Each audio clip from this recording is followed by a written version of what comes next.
education. In Georgia, it's something like 4,000. In North Carolina, it's 6 or 8. And you're an industrialist and you want to open up, you're planning to develop a new manufacturing facility at a cost of $200 million. And what you're looking for is a workforce that's going to be able to operate in the next 25 years. Is trained and capable of training. And, you know, it's this short-sightedness, in my opinion,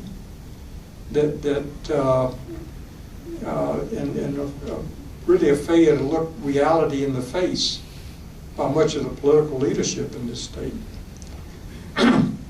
that needs to be addressed. Now, how does it need to be addressed? Well, everybody in here has a legislator, and they can at least write letters. They can inform people, their neighbors. And but it's going to take some real change in understanding and attitude to create change on the ground. That sounds like a very depressing situation, but I think it's also a realistic assessment. It does not mean there's no hope, but it means there needs to be energized public, and everybody is in position to help energize that as they become better informed. But that is part of the challenge. You mentioned a little while in your talk about how great the public television was in South Carolina, and I certainly agree with you, but I think that public television employed in the right way could go a long ways toward educating people and providing afternoon programs that students could listen to, or they could listen to during their vacation. If they had somebody in authority there at the household to make them listen to it. And Put it on the iPod. Put it on the iPod. Well, they certainly could put it on the iPod. It's an interesting idea. Earlier in your presentation, you mentioned that the profit per acre from South Carolina was $450, compared to Georgia, which was 800 and something, and North Carolina, which was 1,200. I don't think it was me. Was it? No, that was Charles. Charles. Let Charles address this issue. I'm serious. Charles has a lot to say, and a lot of knowledge, about what is going on today in South Carolina that is quite positive. Well, that is a fact. South Carolina's agricultural output on a per acre basis is about $475 an acre, as compared to North Carolina, which is about $1,200, and Georgia, which is $825. And there's a host of factors as why that is. And we have a lower percentage of our state's land mass in agriculture, higher portion in timber, portion of timbers, and primarily planted loblolly pines, which go to make paper, which have low income for the landowner. But it's our history. It's quite different than these other states that we're really trying to get a grasp on how we can turn that around. But if you just take the simple math and say, if we reach the North Carolina-Georgia average in South Carolina on the 4.5 million acres we farm, that's $2 billion into the rural economy that doesn't do anything to undermine the very character of the rural areas that we're trying to protect in the conservation community.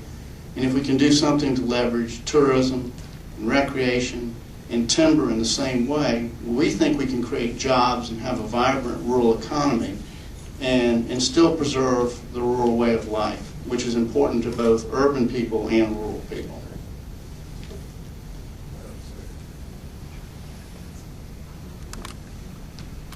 You know, sometimes the problem with talking about history is we think we rise above our history, and this is a great study. But I don't think we're beyond that history to talk about, particularly around race in rural places, because many of us work in rural places and live there, and it seems like many of our initiatives break down because we still have a vision on race. And also when we bring race up explicitly in our communities, fear arises in the room. So why is that, when you look back in history, why is it we still are carrying fear about this issue? And how is it affecting the kinds of things we're trying to do around economic development?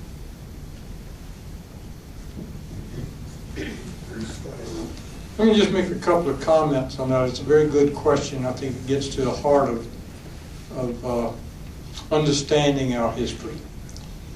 But there was some polls taken about 10 years ago on, and there was a breakdown between white response and black response. And one of the questions that was asked is, how would you feel about your church working together with a church whose membership is primarily of the opposite race, just to discuss questions related to race? And it was about roughly 80% approval among both whites and blacks. And now, I think there's an opportunity that exists where the leadership comes for taking that, for understanding that reality and developing it programmatically. I think it is a potential response and answer to the question you're raising. How do you do it? Now, I lived in Oxford, Mississippi for 10 to 12 years, depending on how one counts. And I had a student one time. I was teaching journalism there, and it was sort of an average student. And it was dealing, we had a special class project. I think it was like the 20th or 25th anniversary of the admission of James Meredith to break the color line at Ole Miss.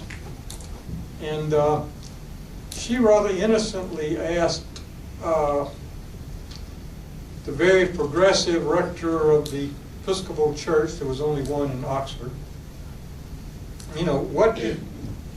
when Meredith was coming along, what were black people your age thinking?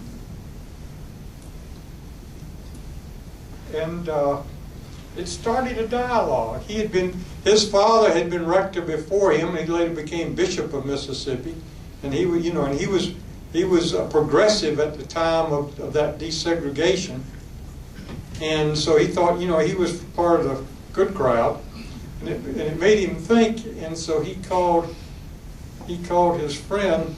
There was a ministerial group in Oxford, and it was biracial. So he called his friend at Second Baptist, who was African American, and worked at the federal courthouse part-time, or maybe full-time, semi-full-time. And they were about the same age. And so he was asking him, what was going on. And from that developed a program between the two churches. And they had a program at Ole Miss discussing all of this. And first they exchanged choirs. So the choir of one church sang at the other church. And then that led to changing pulpits one time. And the African-American minister said he realized there was a certain part of the program at the Baptist church that would be foreign to an Episcopal minister. So he cut his sermon short because he knew the white minister would be confronted with this situation. So he ran the 2 blocks down to his church, to the Second Baptist Church, and sort of saved the situation.